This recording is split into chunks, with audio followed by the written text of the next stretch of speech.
And Warren Reid joins us now in the studio. Warren Reid, thank you so much for joining us. Let's start firstly with this prisoner. What could a man have done to be confined to such a facility, remote?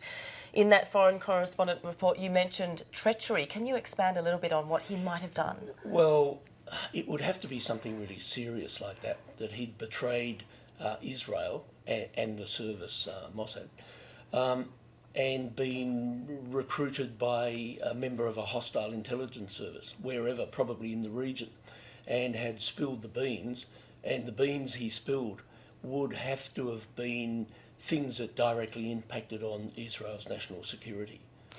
He was confined in Wing 15 of Arilon's prison, a hermetically sealed cell. I would only presume that there was high-tech observation cameras monitoring 24 hours a day. In your view, is it possible to commit suicide under such highly monitored conditions? I'd say almost impossible. And of course, it's not just being constantly monitored and observed, but I mean, how would you have something in the cell that you could use to hang yourself? And what would you hang yourself from in a cell like that? Maybe we'll never know. You mentioned, Warren Reid, in that foreign correspondent story that the true story of this man may never be released. There's the gag order in place on Israeli media. To what extent is this typical of issues that Israel deems vital to its national security? Oh, I think it's fairly common in the sense that Israel as a nation state is a very unusual country. It has security requirements that most other countries would never have to think of. I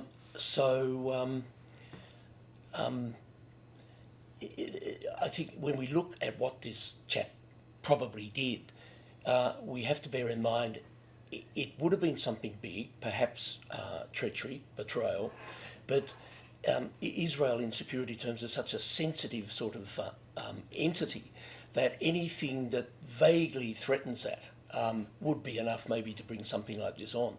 But I would imagine it would be something very, very serious. And why they will never talk about it, maybe never even release a sanitised version of what happened, is because what the information that he betrayed would be perhaps involved in an ongoing maintenance of Israeli security.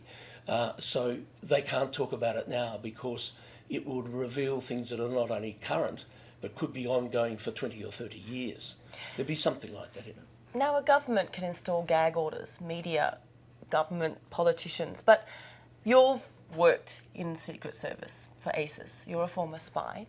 Surely there's a discussion amongst colleagues, chatter amongst colleagues. You know, we've heard some guys being held here, we've heard this, we've heard that. How could no one hear anything? Is that an unusual situation? Well, it is unusual by any measure, but Mossad has this image of, doing assassinations all around the place, and we assume that we just get to know of a few, but they actually do one every day.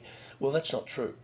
Most of the men and women who work in an organisation like Mossad, and it is within a democratic framework, if they heard something about this, all intelligence services operate on the basis of a need-to-know principle, and that's to compartmentalise everything in the intelligence service so that if there is a traitor in your midst, they will only know what's in their particular compartment. But unless you've worked in an intelligence service, you don't know how real need to be friends or need to be professional friends in the service is. Most people don't understand that. So you will often talk to someone in a totally different compartment about something you're doing. You shouldn't be doing it, but someone helped you out, and so you do. So I can't imagine that this could be so carefully held at the top with maybe only 2 or 3 people knowing, that someone else in Mossad wouldn't have had an inkling of it. And another thing that people forget is that the men and women in Mossad, overwhelmingly, they're not all killers. They're like men and women you see in the street. They're just like us. They're paying mortgages off and things like that, but they have their own ethical and moral standards. So if they picked up some hint of a story like this, particularly if an innocent person were being put in this position, that would just reverberate right through the organisation. But we don't know whether that happened. Now, the Australian government, a suspicious death of an Australian citizen in an Israeli jail, how concerned should the government be? Well, it needs to be alert to how this happened. But the whole question of dual nationality is a horrific one, because with a second passport you can actually be doing something for another country's intelligence service that may involve operations or activities that could be not necessarily hostile but disadvantageous to Australia's national interest. So lots of conflicts of interest and whatnot come up when you have dual nationality. I don't think it's a good idea. I don't like it at all. I think you can only be loyal to one country. And finally, Warren Reid, will this ever be solved, do you think? Maybe in 20, 30 years, possibly with a leak sooner, though I don't think this would leak. So we will know, but most of us will be old and grey when we find out.